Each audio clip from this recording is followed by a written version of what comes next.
What's up? Welcome to the Joe No Show in the YouTube channel. This is what we think. And today we're talking about the final nail in the coffin, or as I refer to it, the NBA season for the Los Angeles Lakers. It's like a nightmare. It's like a bad dream. And you couldn't wake up out of it. That's what it felt like. Just seemed like nothing can go right from the start. Yeah, it did seem like that. That was sound of Dwight.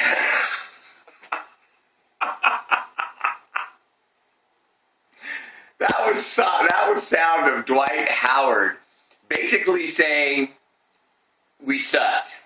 We sucked. It seemed like the whole year, and the sucking just seemed to never stop. And although I tried to stop the sucking got worse." So let's sum up some things, shall we?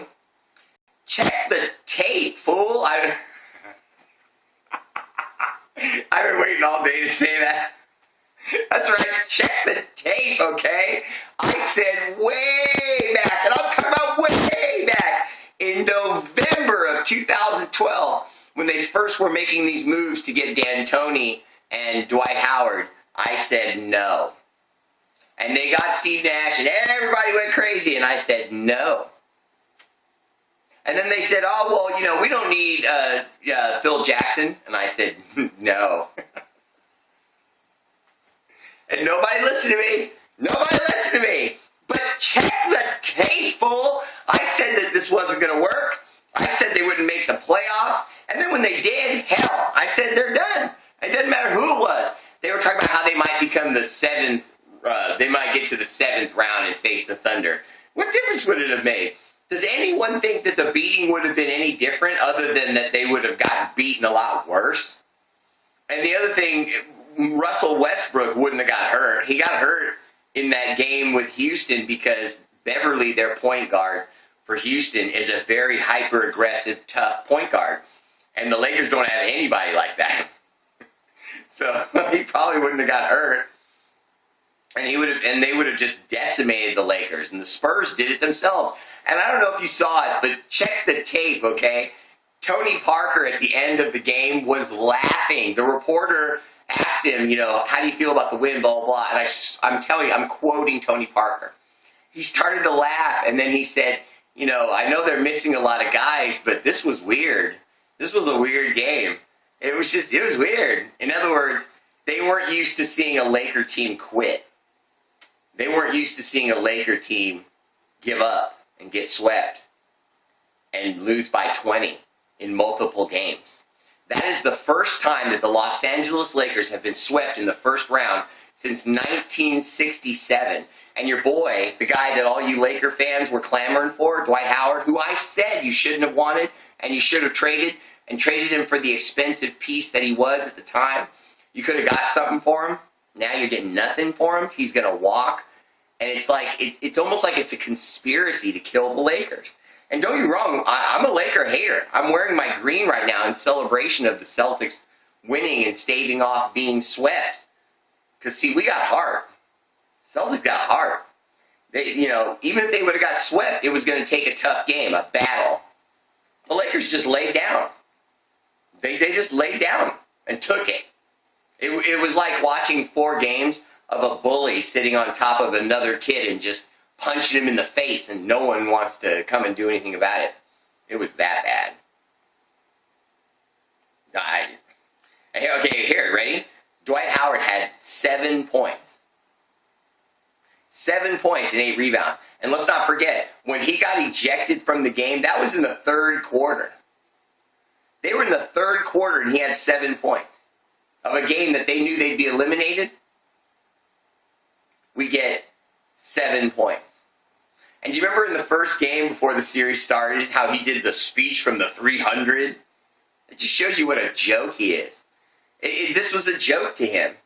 He didn't take the playoffs seriously or trying to win that playoff series seriously. He made a joke about the 300 beforehand. Where was your speech before Game 4? I guess you left that out in the locker room, right? And then more importantly, so he gets ejected from the 4th game.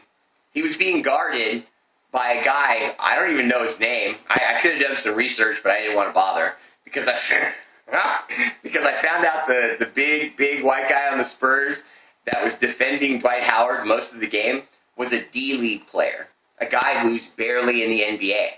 Just some guy they brought in from overseas. He's a nobody schmuck. And they put him on Dwight Howard, supposedly the best center in basketball, and he was holding them to 7 points. They weren't even doubling him. I mean, they would send a guy over to help once in a while, but for the most part, Dwight wasn't even getting doubled.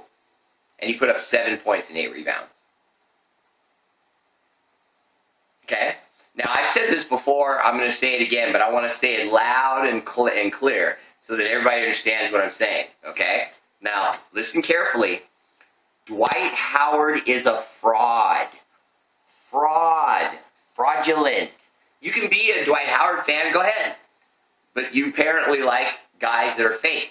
You know what Dwight Howard is? Dwight Howard is a spoiled prince of a king. He looks like some guy's son, and the guy was the king, and he's the prince. And so he thinks everyone's supposed to just get out of the way and let him dunk, and no one's supposed to ever touch him and foul him, and the refs are supposed to give him every call. And he's the anointed one because he's so big, and he's a good-looking guy, and he's fit. So he's supposed to be the best without any work.